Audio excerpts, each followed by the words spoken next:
Hello, short week. Hopefully a fun weekend is in store.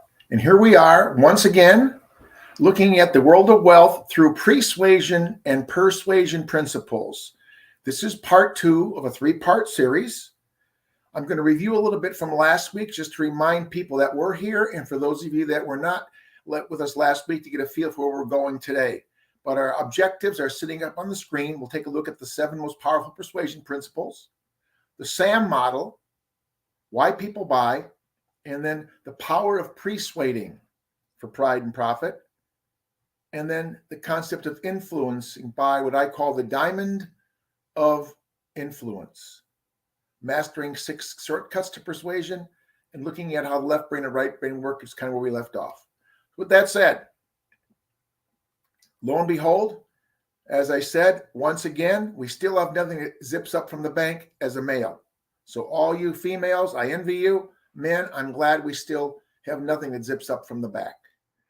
As we looked at this in more detail, I want to master your persuasion flame that grows into from hot water of mediocrity to steam of outstanding success. Simply saying, we just looked at some shortcuts to persuasion, and you all can take these words and look for them in your definitions or books and other places. Reciprocity, giving back, likes like likes, consistency. So you're doing the same thing over and over because they expect certain things from you. Your social proof, your scarcity, your liking, and your authority. If you help enough other people get what they want, you almost always get what you want. And that's the gentle persuasion we sometimes call the art of salesmanship. Bob Cialdini is the eminent guru of persuasion, and now we're looking at persuasion ways to get ready to influence and persuade. It's a science, it's got ethics behind it, and it's a bunch of tactics and strategies. It's very simple if you take a look at the basics and the foundation of what is it. And the foundation is ethos, pathos, and logos. We covered those last week. 3 good words. Write them down if you forgot last week or here for the first time this week. Take a look at the definitions and the information you'll find all over the internet. Those are the 3 main components of that process. We also looked at the ZOPA, the reservation value, in terms of trying to figure out how to persuade buyers and how to persuade sellers. We don't want to get into a position where outside that blue oval on either side, we cannot persuade and we're never going to persuade because we don't have a zone of possible agreement to negotiate. We have not a ZOPA, we have a NOPA.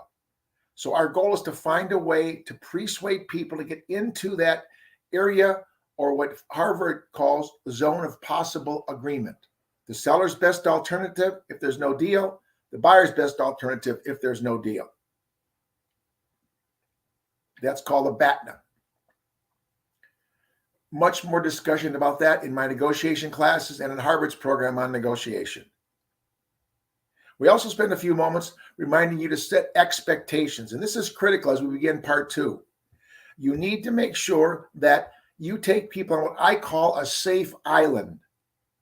If I were to give you a track to persuade people as you begin your listing presentation, and as you well know, and I'd like to call it a seller counseling session, not a listing presentation, and hopefully you'll start calling it that. You need to warm them up, set them up, and close them. But in all that, there has to be something that tells you and tells them, this is how we're going to work. What are my expectations? What are your expectations? What can you expect from me in the marketing, merchandising, and managing of your home? And what are all the rules and regulations regarding negotiations, multiple offers, you name it? An expectation session. What happens if you don't get it sold? What happens if we have to reduce the price? What happens if? A lot of if situations. In fact, life is one big if. Half of the word life is spelled L-I-F-E. If, right in the middle. If you can manage your if challenges, your if choices, you're a much better person, but you have to expect those. We also spent some time looking at the very simple concept of what this is all about in terms of openers. And I suggested, and I'll suggest again, take those words at the top, frames, anchors, mindsets, impressions. Look them up. Spend some time looking at anchoring to PREsuade. It's a big concept. Many articles on anchoring. And learn some persuasive openers that people become vulnerable in a good way to your requests. See, you want them to feel that what they want is really what you're giving them. And you give them what you want and make them realize that's in their best interest. Because our clients don't know what's in their best interest all the time.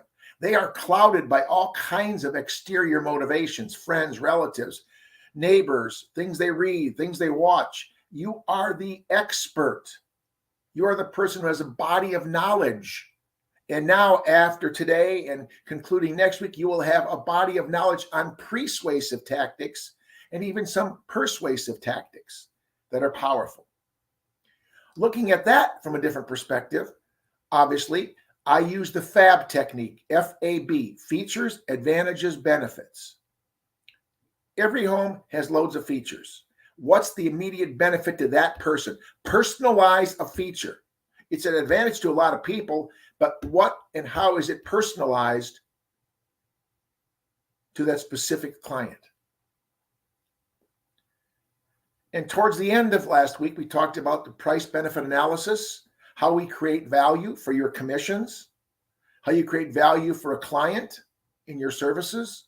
You got to prove your worth and you got to sell a home to prove its worth. And much of that is emotional because we know people buy on emotion and justify on logic. So much of your persuasion strategies must be based on emotions. And so I'm going to give you two words, leg, L-E-G, and crisp. The most powerful emotional buying motives in the entire world are ego, love, and gain. L-E-G, love, ego, and gain. In the real estate industry, a crisp presentation is a good start to PREsuade. Look at your presentation in your seller counseling session and see if it's crisp. Do you talk about comfort, romance, investment, security, and privacy? All those have a purpose somewhere in persuading people as you sell their home for them. And also works for buyers. We also spent a few moments reminding you of how the right brain feelings, left brain facts works. And those crossovers are constant for people. So very much so, we need to realize all the different characteristics of left brain and right brain. If you went online and just did a Google search of left brain, right brain, you'd see an image like this somewhere in the Google search. Just gives you kind of a comparison. Why, for example, left brain people like forms and strategies and right brain people like possibilities. Why left brain people are very safe, right brain people are very adventurous. What does that mean in persuading? A left brain person needs to satisfy their safety needs. They have to feel safe with your presentation. The right brain person will appreciate some of the different things you do, the more adventurous things you do in marketing their home. And all these have a purpose, no good or bad. It just works in certain ways.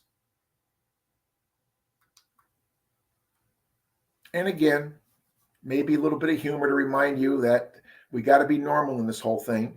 And a lot of people do feel fried after a week with clients or a couple of days of showings or other issues in this real estate business. With that said, here's the key. Don't manipulate. Don't be a competitive person. Be a collaborative person and persuade. Now, as you persuade, you can do some of these things to get things ready. First of all, are you able to, as quickly as possible, have an open and respectable relationship? The best way to understand that is to value the trust that you've created in your business model, but more importantly, value your clients or potential clients trusting you. And I just recommended a book yesterday to a mentee of mine, In the Speed of Trust by Stephen M.R. Covey. If you've been around a while, Stephen Covey was his father, who wrote The 7 Habits of Highly Effective People. So basically, you've got to get them thinking about being open and respectful, and they will do that as they trust you. In addition, as you all know, the key to success is listening. The key to persuading is listening. Excuse me. The key to listening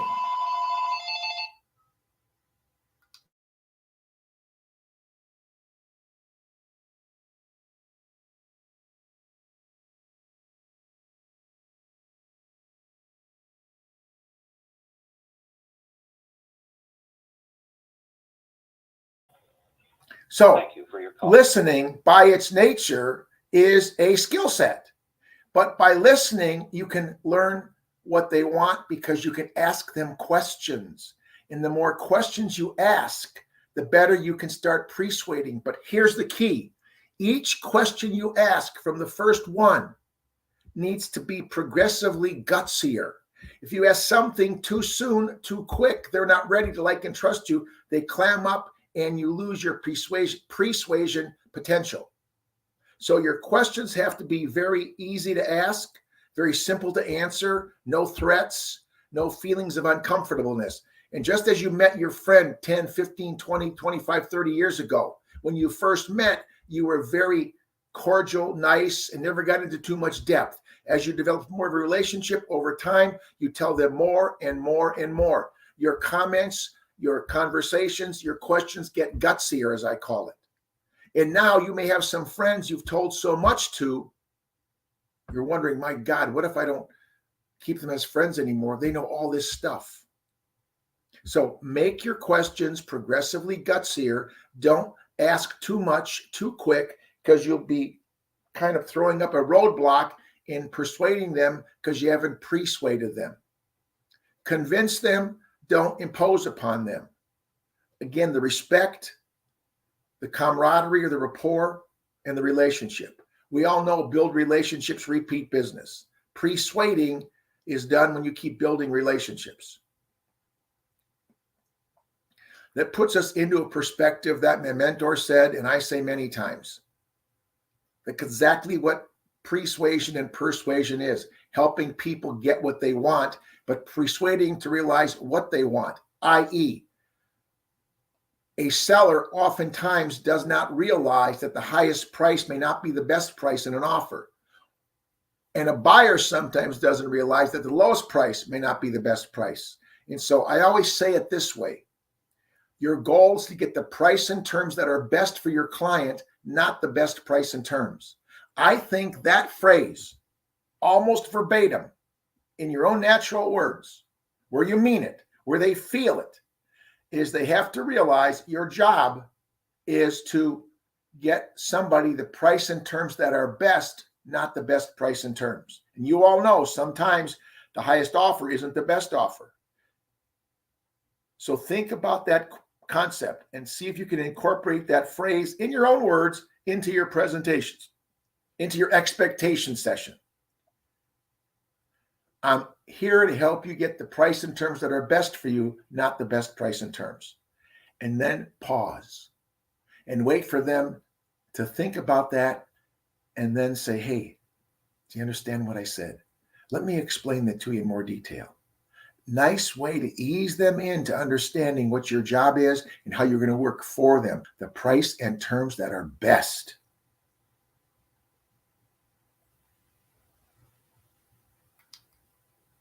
So this is where we left off. This is where we start in detail. The SAM model could be an iceberg, could be a pyramid, could be anything where the base is bigger at the bottom than the part at the top. But in persuading people and persuading people, everybody starts out with their stand or their stall. It's got a lot of different names, but it all does the same thing. It's a positioning point. Again, because they don't know you well enough, they may not like and trust you that quickly. They are going to take a stand or they're going to stall you. And you have to try to separate the people from the problems. You cannot you cannot handle a stand or a stall. You just have to listen to it. You just have to listen to it. Give them a chance to talk. Let them state their position.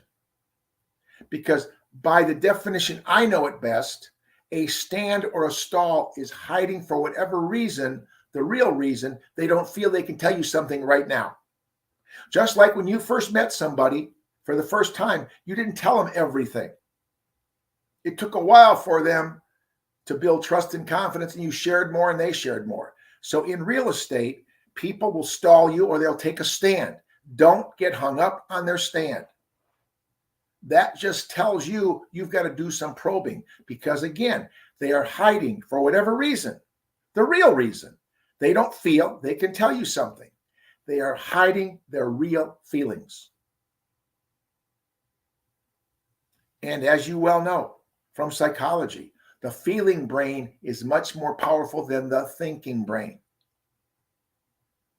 So again, the word think will not be as powerful in your presentations as the word feel. In fact, one of the most powerful closing objection handling techniques that's been around for years, since the days of J. Douglas Edwards, the guru of closings, was the feel, felt, found close. I would imagine every one of you has used that at least one time or maybe several times. Feel, felt, found. I can certainly appreciate how you feel, Mr. or Mrs. Client. A lot of other clients felt that way till they found out that. That could be used in all kinds of situations. See, the feeling brain is much more powerful than the thinking brain. So the sooner you can get into their feelings, your persuasion tactics, your persuasion strategies start to work. People buy on emotion, justify on logic. So maybe sometimes it's called selling the sizzle, not the steak. The sizzle is the emotional aspect of it.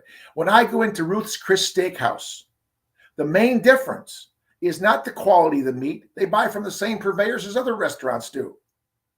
The fact is, it's the only restaurant that I go to where I can hear my meal coming. It's sizzling. It's sizzling. It comes to the table. Look at what we've done in Greek restaurants. We've taken a piece of cheese, poured some liquor on it and lit it, and say, "Oppa," and now the cheese cost us 5 times as much. They sold the sizzle in the saganaki, not the cheese. You have no idea what kind of cheese you're getting half the time, but it's the whole aspect of getting it there, and people are like, "Ooh, wow, look at that." Sell the sizzle, not the steak. Let them give you their stand or make a stall. But then you've got to stop that, because see, what they're doing is they're hiding their real feelings. And until you know their real feelings, you can't handle that. So the next step in the SAM model says, I've got to focus on their interests, their areas of concern. People have self-interest motives. The hard part is finding those out.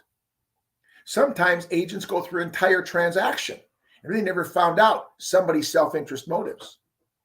Now, some people make it very obvious. They put all their cards on the table the first day you meet them. That's ideal, but not real. It's ideal, but not real. It doesn't happen that way. So we're looking for the real reasons why people don't feel they can do something. Then I can move in to resolving the problem. I'll call it an objection, for lack of a better word. See, when they give you a stand, that is not a rejection.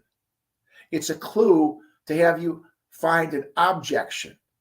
Many agents get hung up on the stand and feel they've been rejected. Sales is a ejection business. You're going to get rejected, but you also have to handle objections. So really, we could spend another couple of weeks in the future on 6 master closes to avoid rejection and handle objections, because this is ejection business. But don't get up on the stand, then look for the areas of concern. Who did you? What did you? Where did you? When did you? Why did you? How did you? Which did you? Open-ended questions. Questions that start with a W. Which, who, what, when, where, why, and how. How is just who spelled differently. The bottom line is that's what helps you find out their issues of interest. and take notes. They love when you have your working pad. Say, "Ooh, hold on, that's a good point. What's the best feeling you have in your home since you lived here so many years?" Let's see what they say. Focused on interest, not problems. And then once you've evolved and got that information, it makes it much easier to start to find the emotional drivers, that leg in that crisp theory. People buy on emotion and justify on logic. Now, you can read more about this in Getting to Yes by Roger Fisher and Bill Urey, who were at Harvard. Roger Fisher had passed away. Bill Urey is still doing a lot of wonderful things. But that's probably one of the best books to bring in some negotiation strategies that tie in with persuasion. It's a very good book to read. So what I'd like to remind you of is, don't get hung up on the stand. Realize there's so much below that you have to find out. It's kind of like the tip of an iceberg. There's not much showing up on the surface. Everything's down underneath that you have to go after and find out, or you got a big problem. So don't get hung up. See, the person in a ship is not worried about the tip sticking out of the water. That's an iceberg. They're worried about what's underneath and how big it is, because it gets really big under the water. And the motivators, the area of concern, are much bigger issues to focus on and offer multiple options. We all know in sales you want to have alternative choices. Well, in persuading, you need to give them alternates of choices so you can persuade much easier. By the time you're done persuading, you don't have to worry about too many options, because you're going to persuade. You've got them ready, and they will tend to be, hopefully, if you've done your job well, more open to just say yes without objections. Persuasion principles help you to have less objections. Number one, they know how you're going to work. They know to expect you're going to ask them for signing a contract, or if it's a price reduction presentation, whatever it is. If it's a buyer agency sign the forms presentation, you have to warm them up and set them up with these persuasion principles. Simple, just not easy. It takes some practice, some drilling, and rehearsing. But you want to position yourself to be able to persuade. That's all persuasion is. Positioning yourself to persuade. Getting things ready so they work smoothly.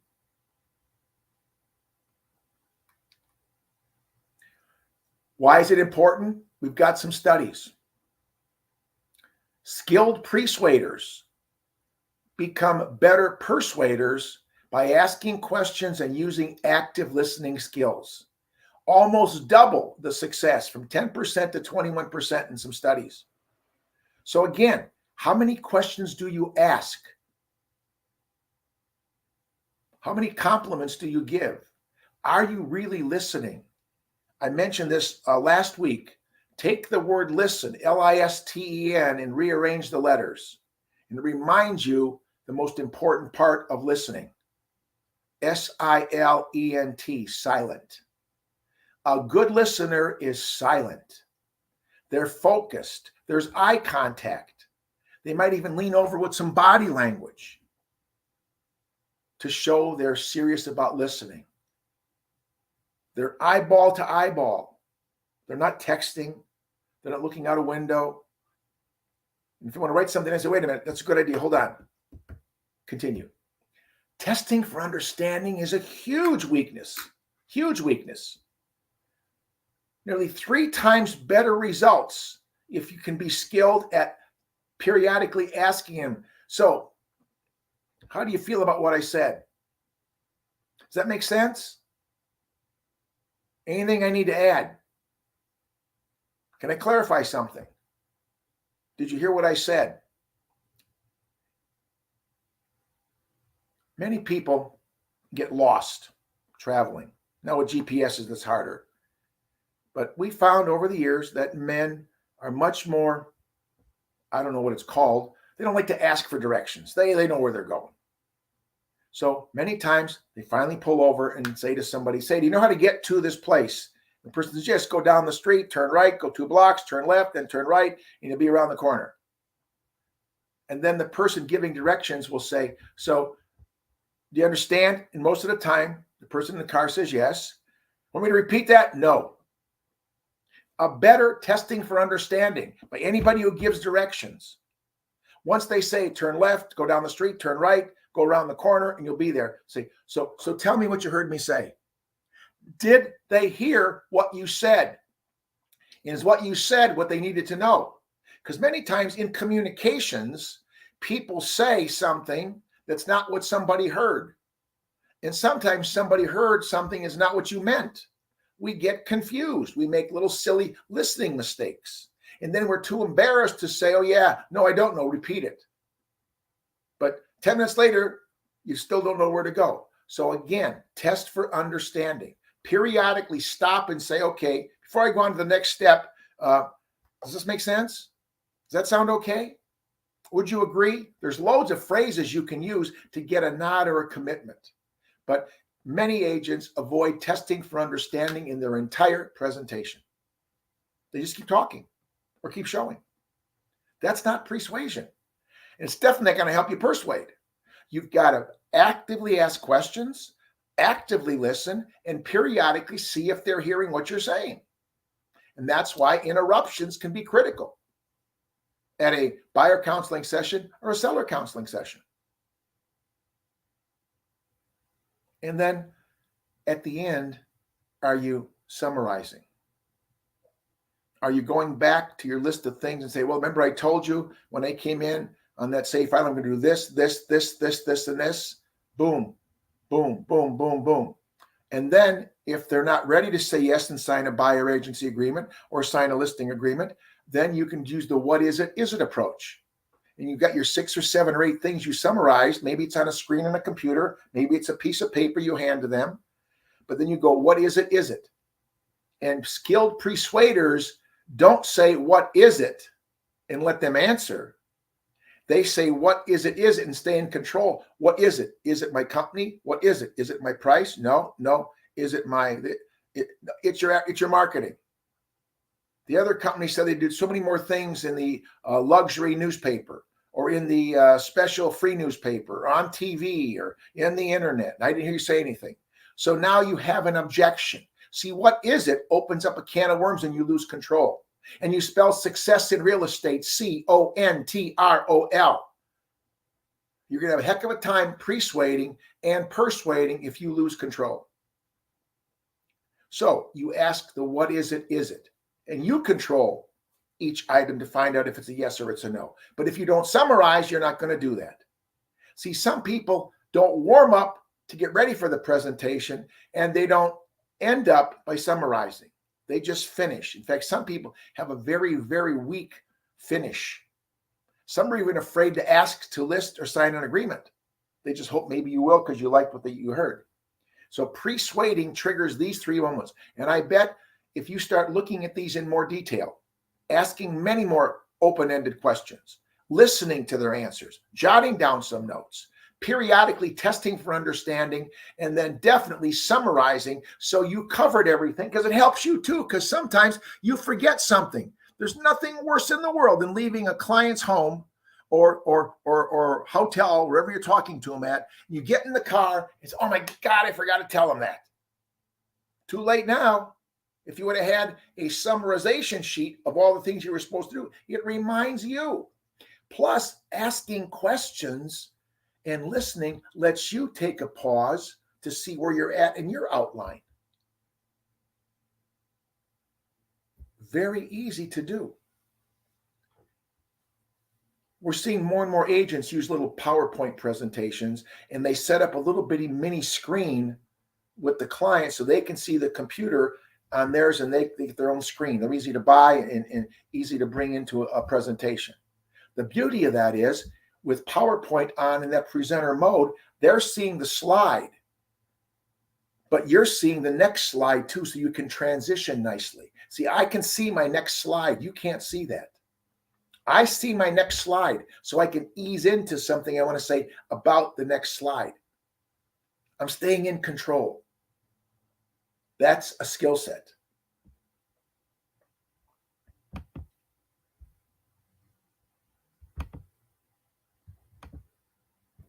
So as you all know, and listening to me, or hopefully just know what's best for you, a person who's more collaborative, more integrative in their skill set, their tactics, and their strategies is much better at persuading. So again, we're back to the SAM model. Are you able to understand their interests and needs by getting through the stand or the stall?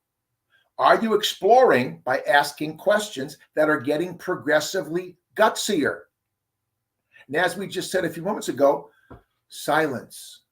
Yes, silence is golden, but silence and listening are platinum.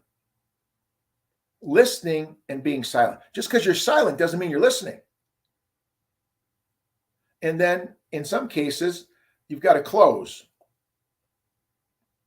And reasonable deadlines are a good tactic. And above all, fairness. I have several money makers I'll share periodically. They're just little one word phrases, I guess, or one word sentences that remind me that's a money maker. So almost every time I'm asking a question of a client, are you ready to list? Will you okay the buyer agency agreement? Can we change the pricing structure? Whatever it is. I always add one word at the end. You're welcome to write it down and keep it in the back of your mind. It's FARENUF. FARENUF.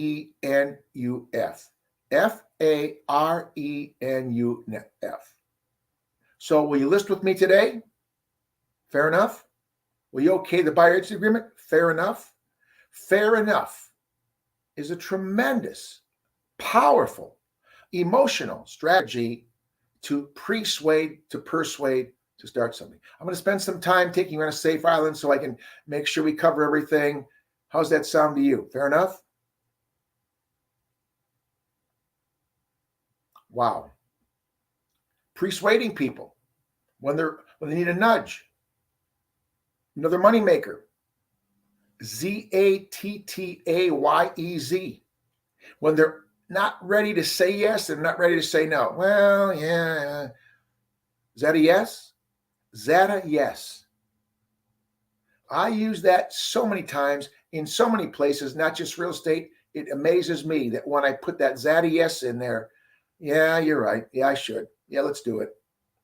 And above all, if you're going to persuade and persuade, you've got to bring up positive emotions. That's that whole mindset of positive mental attitude. If you think you can or think you can't, you're going to be right.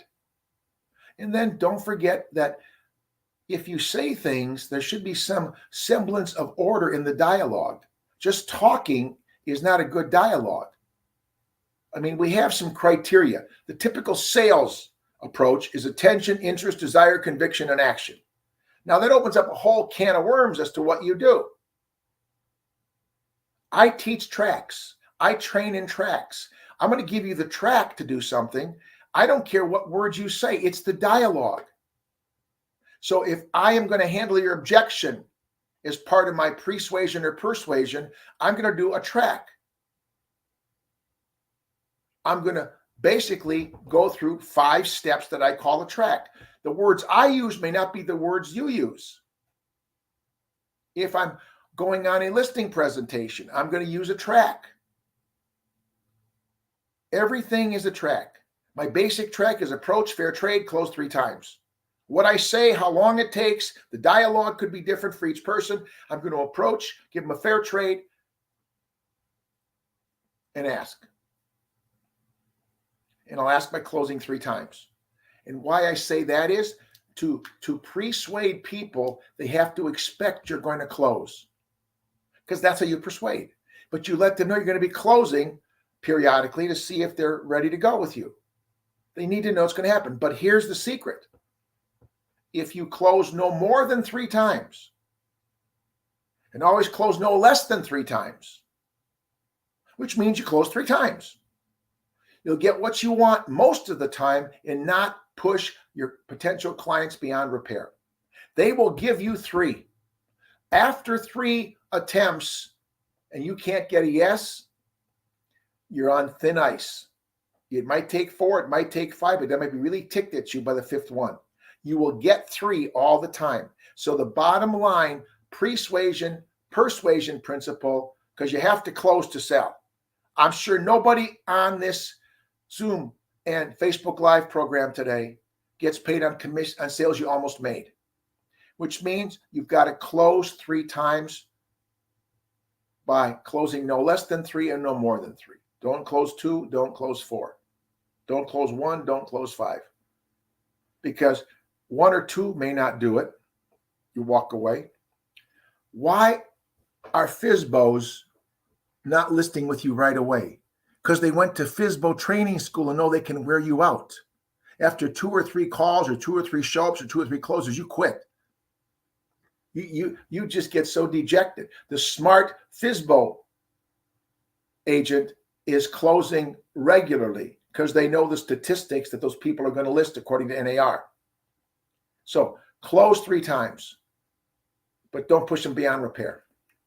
And then again, the best way to show people what's going to happen is a package. People like to open packages. It's exciting. So you got to sell them on packages you're bringing to the table, packages you're going to do, issues in negotiation, issues in staging or styling, issues in advertising. You want a package. You're a full service professional. In some states, we have minimum services. Some states are statutory. Some states are fiduciary. You want to package all these things together. Multiple offers. All kinds of issues that will be part of the process. And above all, I just recommended The Speed of Trust with Stephen M. R. Covey. You need to build trust. And the power of his book is you can build instant trust easier and faster than you feel. A lot of misconceptions about trust. It's one of the 5 components of the heart of a real estate professional. Now, moving along, that's how important it is. And the person that must be trusted is you.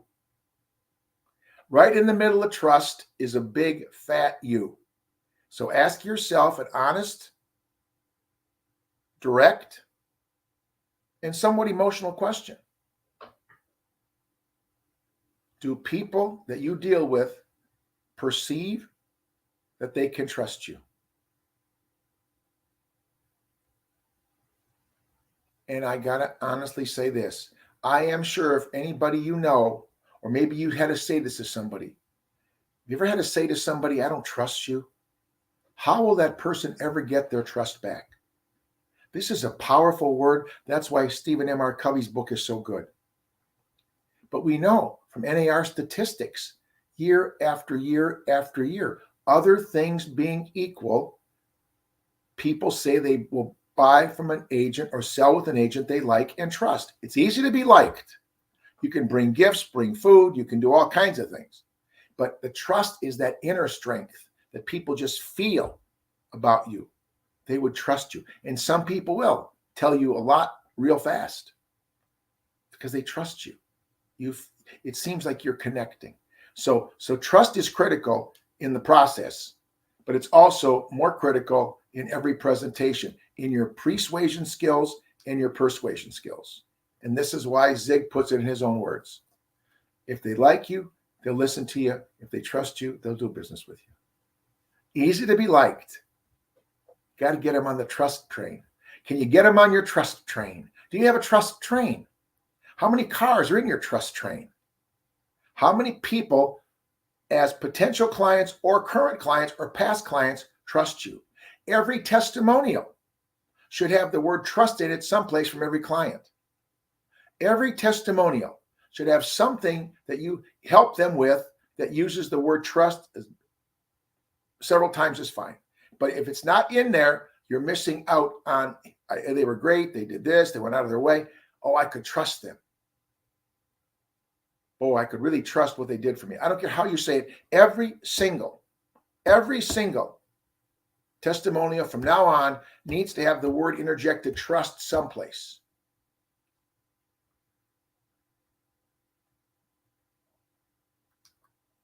Now, this is a quick summary of Stephen M. R. Covey's mindset of myth versus reality. It's much more detailed than this, but let's take a moment. Let's just take a moment and look at what he is saying. Trust is soft. No, trust is hard, real, and quantifiable. It is measurable both in the speed and the cost. You can be trusted fast if you see some of the techniques and strategies he presents, and other people present too. He's not the guru. It's just his is probably one of the best books out there and one of the most current. Trust does not have to be slow. Sometimes people just connect. I will see people on a plane as I travel the train, and all of a sudden they're telling me things I can't believe they're telling me. We just have some kind of a listening skill, or maybe it's my eye contact, maybe it's my tone of voice. I don't know what it is, but I have this diamond of persuasion. I use their names a lot. That's one point of the diamond. I ask a lot of questions. That's another point. I try to give them pictures so they feel it's a visual of what I do, or tell me what you do. Oh, that must be great because when you do this, that must feel this way. So I'm looking, and then I use my voice and face inflection. That shows like you're more interested. See, those are the four cornerstones of influencing, persuading, and persuading. Using their names, asking questions, visuals, either by creating them in their mind or having them in front of them, like in a presentation, you can have visuals. And by voice and face inflection. That's the beauty of the process. Now, trust is a function of character and competence, not of integrity. Integrity is a whole different word in your vocabulary. Look up the definition of integrity, or without looking it up, explain to me what you think it is and why you have it. But trust is your character and your competence. See, the key, I think, to building instant trust in the persuasion process is competent, confident, and compliant. I cover ethics and license law in every presentation I do. Buyer counseling session, seller counseling session. I talk about the code of ethics. I talk about that I am a C2EX from NAR, Certificate of Excellence. Good little thing to get. If you haven't done that C2X designation, it's free. It just puts you in front of a lot of people as a more trusting person. Powerful designation or certification, whatever they want to call it. You just complete the stuff online. It takes a while, but it's well worth it. There's not that many. But trust is your character and your competence. And you know what's good about this? If you're good at character and confidence, when you start working with another agent on a transaction, when they check you out, they can see your character and your competence. And you well know right now, you could probably talk about some great agents who in your mind have great character and are great competent. But you also can find some people that aren't very competent or don't have good character. And you also find some that are not that confident.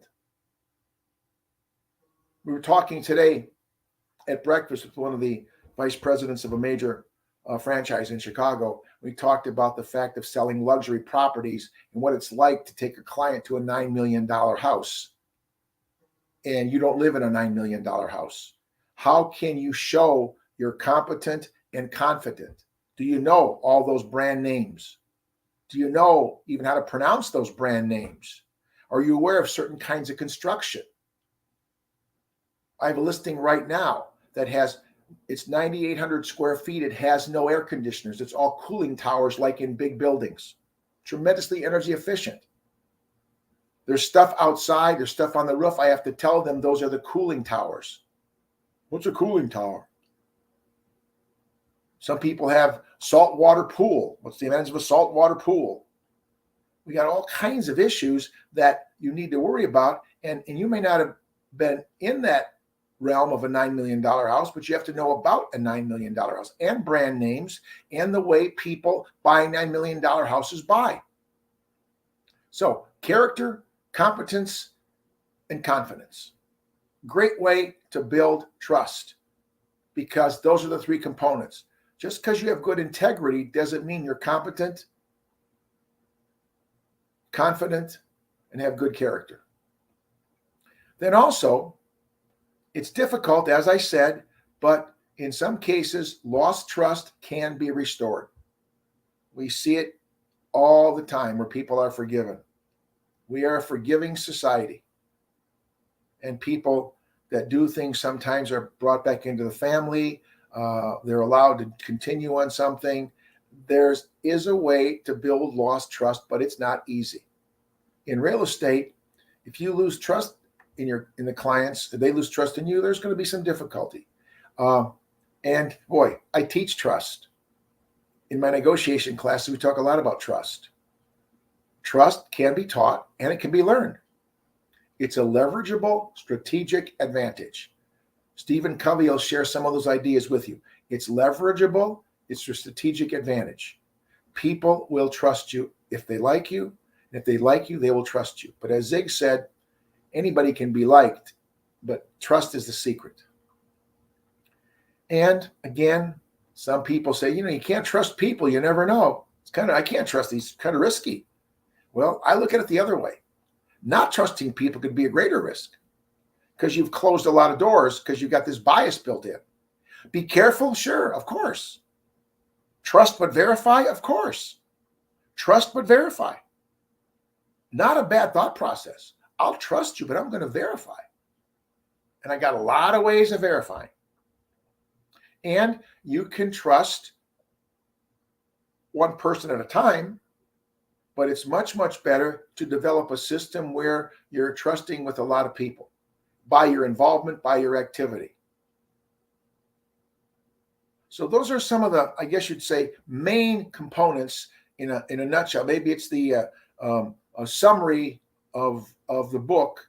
It doesn't cover all the secrets of the strategies or the tactics, but at least it gives you a feel for why there are a lot of myths that need to be exposed in trust.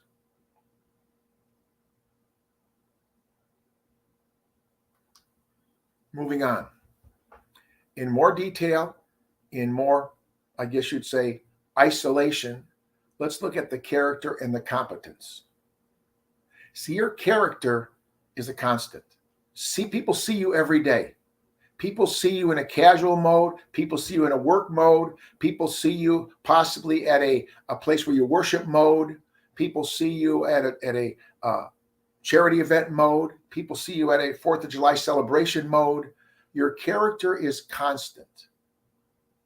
And so if you're going to be trusted, you've got to make sure you have character that's consistent and constant. It's the same you. Your competence is going to be affected by the circumstances. Again, selling somebody a $9 million home has a whole different level of competence than selling somebody a $500,000 home or a $100,000 home. It's still important to all those people, but there's different ways that you have to handle that situation. Handling a sale with a high, steady, or compliant person is different than selling a deal with a person that's dominant or influencing. Your competence is situational. So you have to learn, how do I blend my profile with this person? Because I'm a this and they're a that. There's profile blending strategies. That's why that disc profile has so many benefits if you take it to the next level. Once you know your style, are you dominant, influencing, steady, or compliant? If you're going to develop trust, you've got to blend your profile with their profile. There's no right or wrong profiles, but if you're not blending, you're doing this and they're doing that instead of this coming together. It's also true in relationships. Partners, spouses, children. And think about it with kids. If you have children, do you always show your character, or do they see mixed emotions? Certain days you're this way, certain days you're that way. Some days you're angry, some days you're shouting, some days you're calm. Competence, kids just have parents. They really analyze their competence. But your circumstances, what they do in life, this has different kinds of competence. So this is one of the key elements, and Covey spends a lot of time in building trust by talking about the 2 dimensions. There's some other excellent articles about the 2 dimensions of trust. that's out there. So I encourage you to grab the book when you can and look at it. And there it is.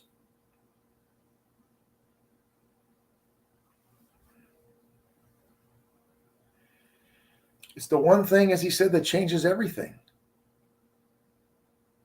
It's the one thing that changes everything. So let's close this down by looking at you and by looking at what you see. Is that person facing you, eyeball to eyeball, or are they looking on an angle? What did you see first? Or can you only see one dimension? See, trusting people, a lot depends on what dimension you see. And so in the same respect, when they meet you for the first time, are they seeing you face to face, or is it a side shot? And there's a big difference. A big difference. Eye contact, visual, is very powerful. Very powerful.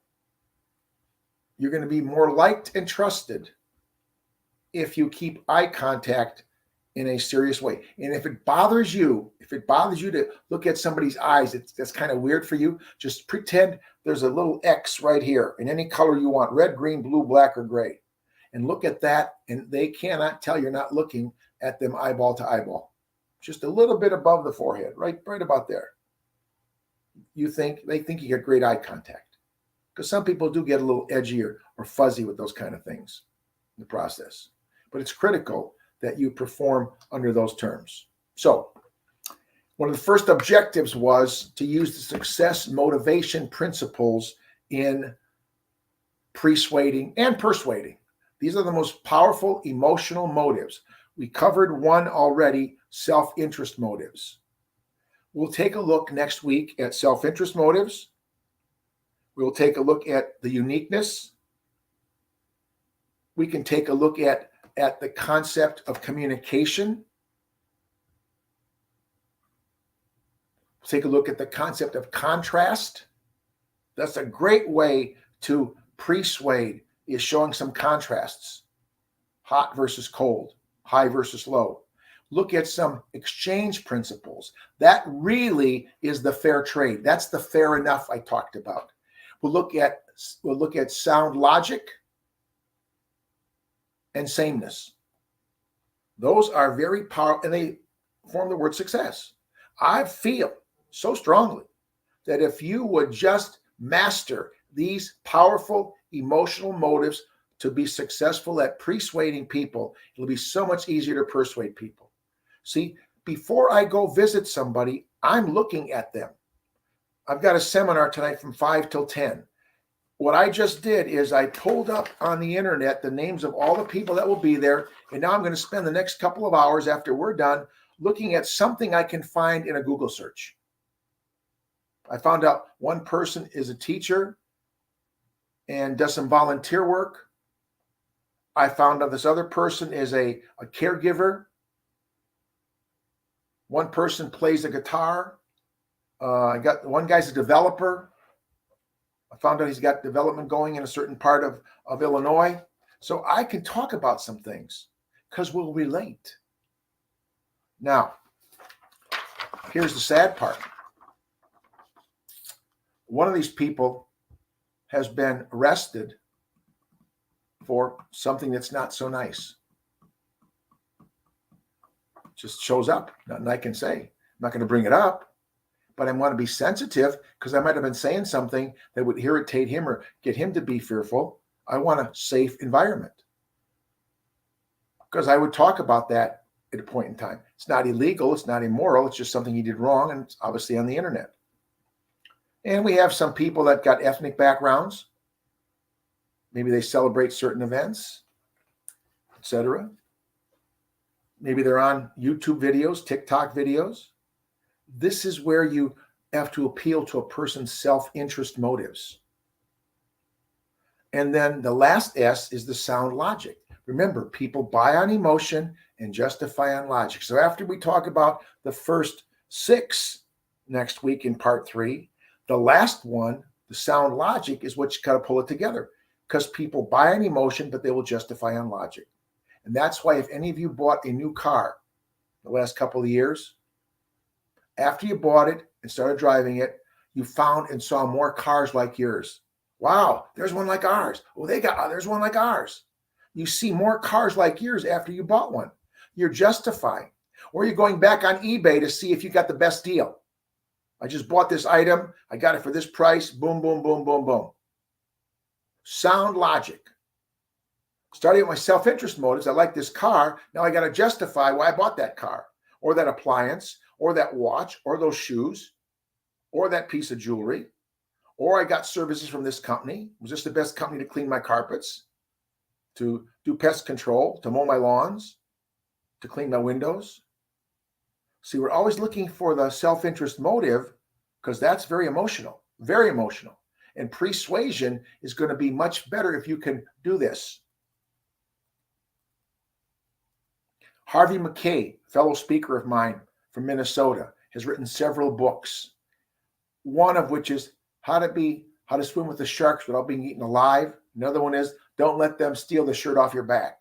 He's got a tremendous set of questions for his business that he makes his salespeople use and find out to get a huge amount of knowledge about potential client self-interest motives. And as you know, going on the internet, you can find a lot of things out by doing searches.